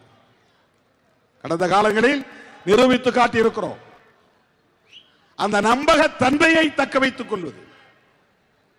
அதனால்தான் நான் திரும்ப திரும்ப சொல்ல வேண்டியிருக்கிறது. ஏன் இவர் திரும்ப திரும்ப சொல்றாருங்கிறாங்க. ஏன் சொல்லுகிறோம்னா, நம்ம மேல ஒரு சந்தேகத்தை ஒரு கும்பல் திரும்ப திரும்ப உருவாக்கி கொண்டே இருக்கிறது. அந்த சந்தேகத்தை உடைக்க வேண்டி இருக்கிறது. கிறிஸ்தவர்களுக்காகவும் இஸ்லாமியர்களுக்காகவும் குரல் கொடுக்கக்கூடிய இயக்கம் இந்த இயக்கம். கிறிஸ்தவர்களுடைய நம்பகத்தன்மையை நாம் பெற்றிருக்கிறோம், இஸ்லாமியர்களுடைய நம்பகத்தன்மையை நாம் பெற்றிருக்கிறோம். இந்த தொகுதியில் நமக்கு இந்த வாக்குகளை எல்லாம் வாரி வழங்கியதில் திமுக கூட்டணிக்கு காங்கிரஸ் பேரியக்கமே இன்றைக்கு 105 இடங்களில் அகில இந்திய அளவில் வெற்றி பெற்றிருக்கிறது என்றால் இஸ்லாமியர்களும் கிறிஸ்தவர்களும் தலித்துகளும் பழங்குடி மக்களும் தான் இந்த அணியை வெகுவாக ஆதரிக்கிறார்கள். இதுதான் இன்னைக்கு இருக்கிற democratic alliance. Schedule cost, schedule tribes, Muslims, Christians, இந்த 4 சமூக தொகுதிகள் தான் அகில இந்திய அளவிலே ஜனநாயக தொகுதியாக காங்கிரசின் தலைமையிலான இந்தியா கூட்டணியையும் திமுக தலைமையிலான மதசார்பற்ற முற்போக்கு கூட்டணியையும் தொடர்ச்சியாக வெற்றி பெற வைக்கிறது. போன முறை 55 இடத்துல இருந்த காங்கிரஸ் இந்த முறை 105 இடத்துக்கு வந்துருச்சு. இந்த வெற்றிக்கு யார் காரணம்? முஸ்லிம் சமூகம், கிறிஸ்தவ சமூகம். அவர்கள் ஓட்டு போட வேண்டும் என்பதற்காக நாம் பேசவில்லை. நாம் எப்படி அரசமைப்பு சட்டத்தை உயர்த்தி பிடிக்கிறோமோ அப்படி செல்லும் இடமெல்லாம் ராகுல் காந்தியும் காங்கிரஸ் தலைவர்களும் அரசமைப்பு சட்டத்தை பாதுகாப்போம் என்கிறார்கள். வக்ஃப் திருத்த சட்டத்தை கொண்டு வந்திருக்கிறார்கள் இஸ்லாமியர்களை பலவீனப்படுத்த. ஆனால் உண்மையில் அரசமைப்பு சட்டத்தை நீர்த்து போக செய்வதற்காகத்தான். இதுதான் அம்பேத்கரிய பார்வை, இதுதான் பெரியாரிய பார்வை, இதுதான் சிறுபான்மை மக்களின் பார்வை, இதுதான் இந்தியா கூட்டணியின் பார்வை, இதுதான் அண்ணன் தளபதி ஸ்டாலின் அவர்களின் தலைமையிலான மதசார்பற்ற முற்போக்கு கூட்டணியின் பார்வை. சனாதன சக்திகளை இந்த மண்ணில் வேறு ஒன்று விடக்கூடாது, விரட்டி அடிக்க வேண்டும். அதில் அண்ணன் தளபதி ஸ்டாலின் உறுதியாக இருக்கிறார். அவருக்கு ஊசலாட்டம் இருந்திருந்தால் நம்மோடெல்லாம் அவர் தொடர்ந்து கைகோர்த்து பயணிக்க வாய்ப்பில்லை. அவர் பெரியாரின் மடியில் தவழ்ந்தவர், அண்ணாவின் அரவணைப்பில் வளர்ந்தவர், கலைஞரின் வழிகாட்டுதலில் வளர்ந்தவர். அதனால்தான் அவரோடு நாம் கைகோர்த்து நிற்கிறோம். விடுதலை சிறுத்தைகள் அவர் மீது கொண்டிருக்கிற அந்த நம்பகத்தன்மைதான் திமுகவுக்கும் இந்த சமூகத்தில் ஒரு நம்பகத்தன்மை இருக்கிறது. எனதருமை தோழர்களே, 2026 திராவிட முன்னேற்ற கழகத்தின் தலைவர் அண்ணன் தளபதி அவர்கள் முதலமைச்சராக வேண்டும் என்பதை விட நான் மாற்றி சொல்ல விரும்புகிறேன். அவர் முதலமைச்சராக வேண்டும், அதை விட குறுக்கு வழியிலே, கொல்லைப்புற வழியிலே அதிமுக தோளிலே சவாரி செய்து இந்த மண்ணில் மதவெறி அரசியலை வளர்த்தெடுப்பதற்கு உத்திகளை வகுத்துக் கொண்டிருக்கிற பாஜக உள்ளிட்ட சனாதன சக்திகள் வலிமை பெற்றுவிடக் கூடாது. அதை வீழ்த்த வேண்டிய பொறுப்பு விடுதலை சிறுத்தைகளுக்கு இருக்கிறது என்கிற நம்பிக்கையோடு நாம் களம் காண்போம். இது யாருக்கு இந்த பொறுப்பு இருக்கிறதோ இல்லையோ, யாரால் முடியுமோ முடியாதோ, இந்த பொறுப்பு விடுதலை சிறுத்தைகளுக்கு இருக்கிறது என்பதை நாம் உணர்ந்து கொள்ள வேண்டும். வீழ்த்த வேண்டிய பொறுப்பு, விரட்டி அடிக்க வேண்டிய பொறுப்பு, சனாதன சக்திகளுக்கு இந்த மண்ணிலே இடமில்லை என்பதை உறுதிப்படுத்த வேண்டிய பொறுப்பு என் உயிரின் உயிரான விடுதலை சிறுத்தைகளுக்கு உள்ளது. அப்படித்தான் இதை நாம் ஒரு சேலஞ்சாக, சவாலாக இந்த தேர்தலை எதிர்கொள்ள போகிறோம். யாரால் பாஜக அணி தோற்றது என்று வரலாறு எழுதுவார்களே, ஆனால் சிறுத்தைகள் அப்போதே சவாலாக இதை ஏற்றுக்கொண்டார்கள். சிறுத்தைகளால் அவர்கள் வீழ்ந்தார்கள் என்று வரலாறு பதிவாக வேண்டும். இது நாம் மேடைக்காக பேசவில்லை, ஏற்கனவே சாதித்து விட்டு தான் பேசுகிறோம். கடந்த நாடாளுமன்ற சட்டமன்ற பொது தேர்தலில் திமுக அணியில் போட்டியிட்ட ஒவ்வொருவரும் மனப்பூர்வமாக சொன்ன வார்த்தை, திருமாவளவன் நாங்கள் வாக்கு பெட்டி எண்ணிக்கொண்டு வருகிற போதே பார்க்கிறோம், இவிஎம் பெட்டியை எடுக்க எடுக்க உங்க பகுதி விசிகா இருக்கிற பகுதி வருகிற போதுதான் 400 வாக்குகள் மொத்தம் என்றால் 300 வாக்குகள் சூரியனே விடுகிறது, 350 வாக்குகள் இடதுசாரி கட்சிகளின் சின்னங்களில் விழுகிறது, காங்கிரசின் கைகளில் விழுகிறது. கொத்து கொத்தாக சிறுத்தைகளின் வாக்குகள் இந்த கூட்டணியில் விழுந்தன, சிறுத்தைகள் இடம்பெறும் அணிக்கு விழுந்தன. ஏற்கனவே அதை நாம் வரலாறாக பதிவு செய்திருக்கிறோம். ஆக இன்னும் நம்பிக்கை இருக்கிறது. 2026 நம்மால் இதே போல ஒரு மகத்தான வரலாற்று சாதனையை படைக்க முடியும். மதவாத அரசியலை உயர்த்தி பிடிக்கிற கும்பலை விரட்டி அடிக்க முடியும். அவர்களை தோளில் சுமக்க வேண்டாம் என்று அதிமுகவுக்கு, அதுவும் ஒரு திராவிட கட்சி என்கிற நம்பிக்கையின் அடிப்படையில் ஒரு வேண்டுகோளாகத்தான் வைக்கிறோம், அறிவுரையாக சொல்லவில்லை. கூட்டணியில் சேருகிற கட்சிகளை நீர்த்து போக செய்கிற உத்திகளை கையாளுகிற ஒரு அரசியல் இயக்கம்தான் பாரதிய ஜனதா கட்சி. முதல்ல அது திமுகவை வீழ்த்தாது, அதிமுகவை கரைய வைக்கும். அப்படி ஒரு நிலை அதிமுகவுக்கு வந்துவிடக்கூடாது என்ற கவலைதான். உங்கள் ஓட்டை அவர்கள் வாங்கி எங்கள் ஓட்டு இது என்று அவர்கள் சொல்லி உங்களை பின்னுக்கு தள்ளுகிற அரசியல் எதிர்காலத்தில் நிகழ்ந்துவிட வேண்டாம். பிராமண சமூகத்தில் பிறந்திருந்தாலும் ஜெயலலிதா அம்மையார் சொன்னார், மோடியா லேடியா மோதி பார்க்கலாமா என்று கேள்வி எழுப்பியவர். அவர்களை இந்த மண்ணில் வரவிடாமல் தடுப்பதிலே கலைஞரின் பங்கு எவ்வளவு முக்கியத்துவமாக இருந்ததோ அப்படி ஜெயலலிதாவின் பங்கும் குறிப்பிடத்தக்கதாக இருந்தது. அதை யாரும் மறுத்துவிட முடியாது. ஜெயலலிதா அம்மையாரின் உண்மையான வழித்தோன்றல்களாக இருந்தால் அண்ணன் எடப்பாடி பழனிசாமி அவர்கள் பாரதிய ஜனதாவுக்கு இங்கே ஒரு வாக்கு வங்கியை உருவாக்குவதற்கு இடம் கொடுக்கலாமா என்பது என்னுடைய கேள்வி. திமுகவை வீழ்த்துகிறோம் என்கிற பெயரால் சனாதன சக்திகளை வலுப்படுத்தி விட வேண்டாம், வளர்த்து விட வேண்டாம். ஒன்றை நீங்கள் புரிந்து கொள்ள வேண்டும். எத்தனை நடிகர்கள் கட்சியை தொடங்கினாலும் தமிழ்நாட்டு மக்கள் விவரமானவர்கள், புத்திசாலிகள், அரசியல் விமர்சனங்களை செய்யக்கூடிய அளவுக்கு ஞானம் பெற்றவர்கள். அவ்வளவு எளிதாக மாய வலையில் சிக்க மாட்டார்கள். தமிழ்நாட்டு மக்கள் 2026 திமுக தலைமையிலான மதசார்பற்ற முற்போக்கு கூட்டணிக்குத்தான் வெற்றியை வழங்குவார்கள். இதை சாதித்து காட்டுகிற பொறுப்பு விடுதலை சிறுத்தைகளுக்கு உண்டு. இதை செய்து காட்டுவோம். அதற்கு முன்னதாக தேர்தலை கடந்து ஒரு அறைகூவல் விடுத்திருக்கிறேன், ஒரு அறிவிப்பு செய்திருக்கிறேன். வழக்கம் போல கடலூர் மாவட்டம் வந்து குவிய வேண்டும். திருச்சிராப்பள்ளியிலே நடைபெறவிருக்கிற மே 31 நடைபெறவிருக்கிற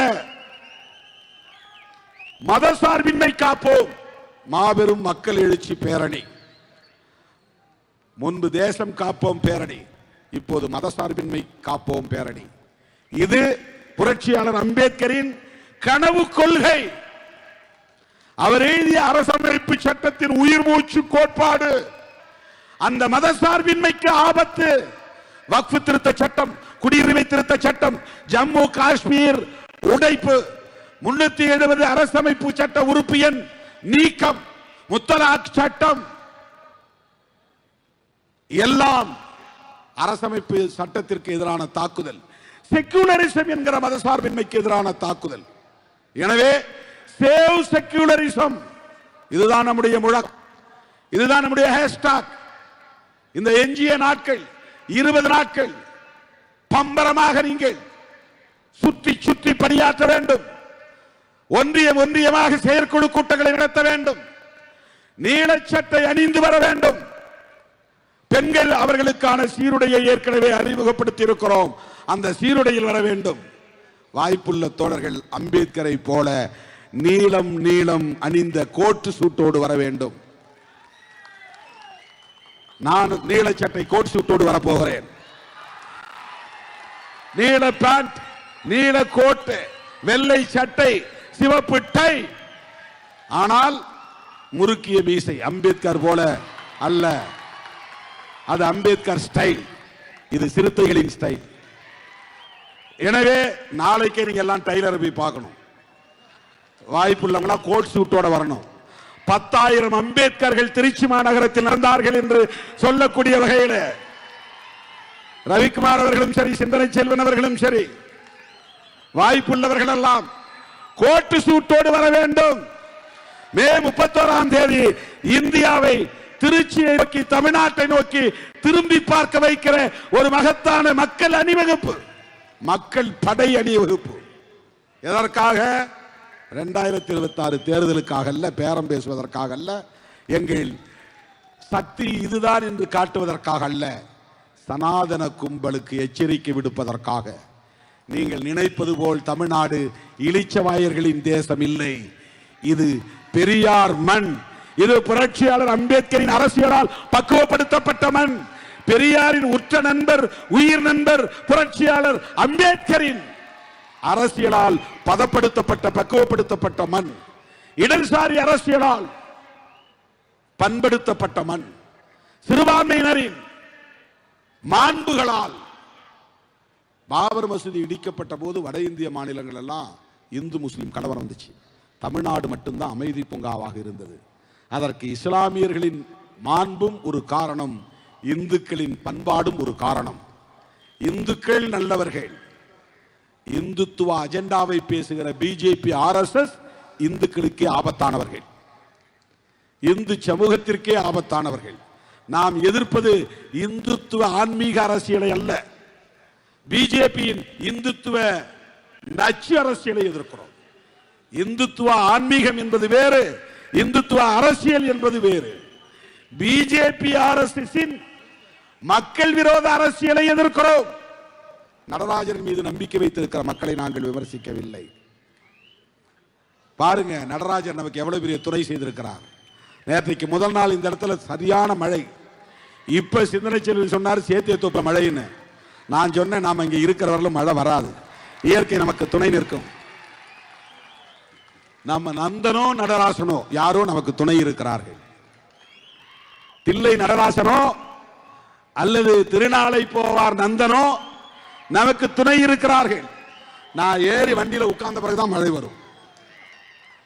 எல்லா இடங்களையும் அப்படிதான். சேலத்தில் மட்டும்தான் நம்ம நிகழ்ச்சி நடக்கும் போதே மழை பெய்தது, என்னால் பேச முடியாம போச்சு. இதுவரையிலும் மழை பெய்வதற்கான எல்லா சூழலும் அமைந்து நம்ம நிகழ்ச்சி முடிஞ்ச பிறகுதான் மழை பெய்யும். தோழர்களே,